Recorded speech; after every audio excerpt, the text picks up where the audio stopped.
और हमारे सहयोगी जतिन हमारे साथ जुड़ चुके हैं, रुका लेते हैं उनका। जतिन, एक के बाद एक समन और उसके बाद ईडी ने शिकायत भी हालांकि राउज रेवेन्यू कोर्ट में दर्ज कराई और अब नवा समन। तो क्या समझा जाए, अब आगे कोई बड़ा एक्शन हो सकता है क्या केजरीवाल के खिलाफ?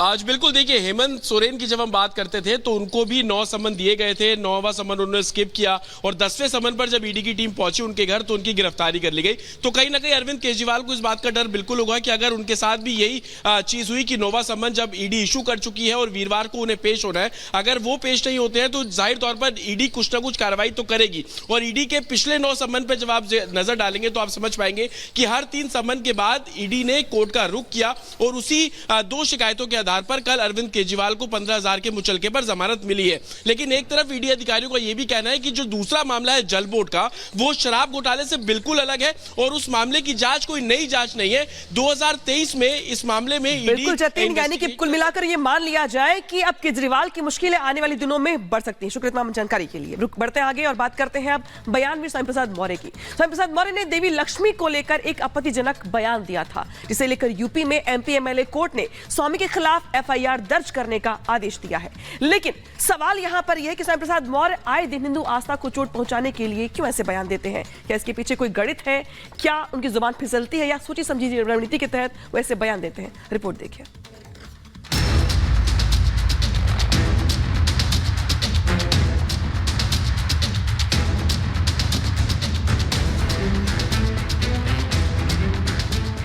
समाजवादी पार्टी के पूर्व नेता स्वामी प्रसाद मौर्य हमेशा गलत वजह से ही चर्चा में रहते हैं। तो टू कहा जाए तो स्वामी प्रसाद मौर्य का नाम भारतीय राजनीति के उन चंद नेताओं में शुमार है जिनके सिर किसी खास उपलब्धि को लेकर ताज तो नहीं सजा, लेकिन हिंदू धर्म और हिंदू देवी देवताओं के खिलाफ उलूल जुलूल बयान देकर वो हमेशा चर्चा में बने रहते हैं। इसी कड़ी में स्वामी प्रसाद मौर्य एक बार फिर चर्चा में आए हैं।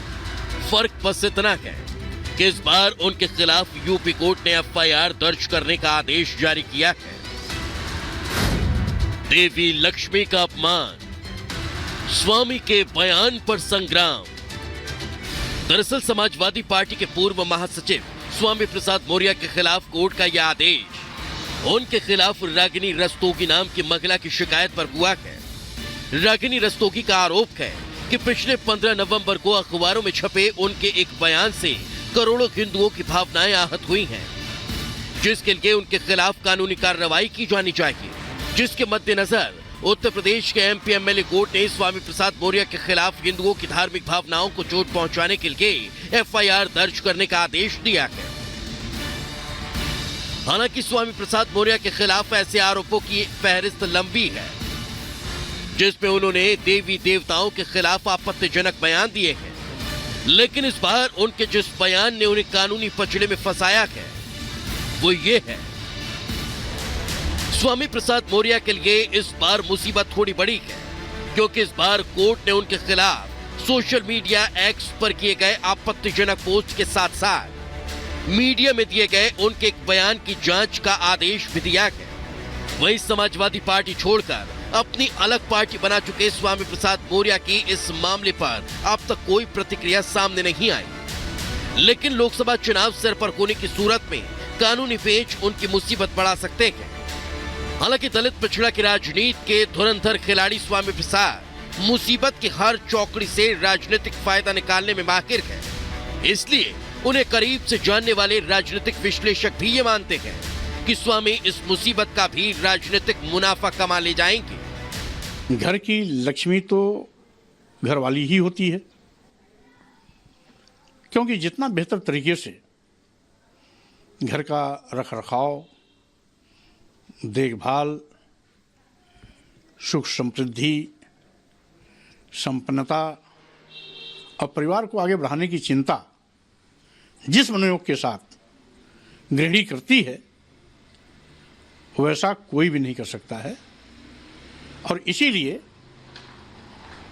घर वाली को गृहिणी और गृहिणी के नाम से ही घर बना है, गृहिणी नहीं तो घर नहीं।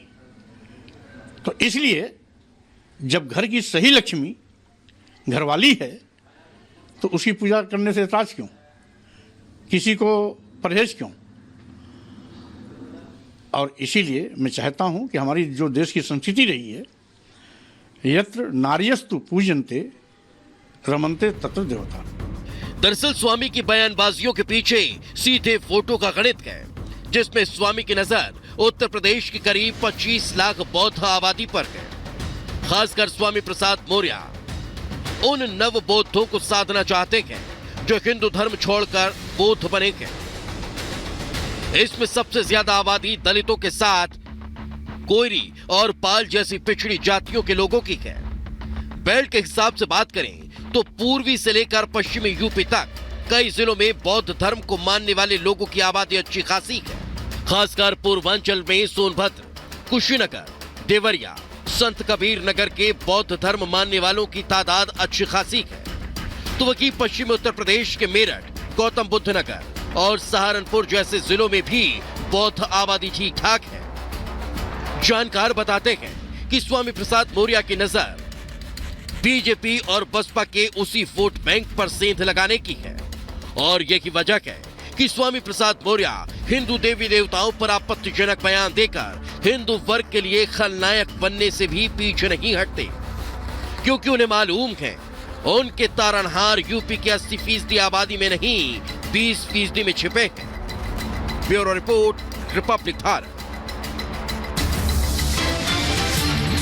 और फिलहाल यहाँ वक्त हो चला है बहुत छोटे से ब्रेक का। ब्रेक के उस पार देखिए 7 मिनट में देश दुनिया की 70 बड़ी खबरें।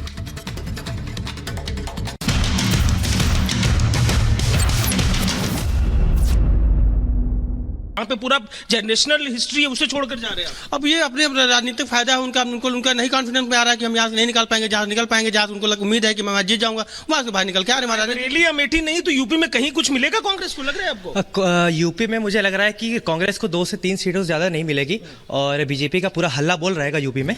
मेरा यही है कहना है इनका। लग रहा है कि डरे हुए हैं, लाइब्रेरी अमेठी से पीछे हटने का मतलब क्या है? शीर्षक में तो डरा। बिल्कुल बिल्कुल बिल्कुल डरे हुए हैं ये लोग और यहाँ से पीछे हटने का साफ मतलब यही है कि ये लोग यहाँ पे पीछे मतलब डर रहे हैं काफी। तो बीजेपी का उसमें हल्ला बोल है काफी। हल्ला बोल की बात ये देखिए, आज जो तमाम लोग हैं, आम लोग भी इस बात को समझ रहे हैं, अपनी बात कह रहे हैं। जो कैडर है, जो फीडबैक सिस्टम है, ना केवल इसे कांग्रेस के तौर पर फीडबैक सामने आ रहा है अजय, बेहद ही महत्वपूर्ण है। और बहुत बहुत शुक्रिया आपका तमाम जानकारी के लिए।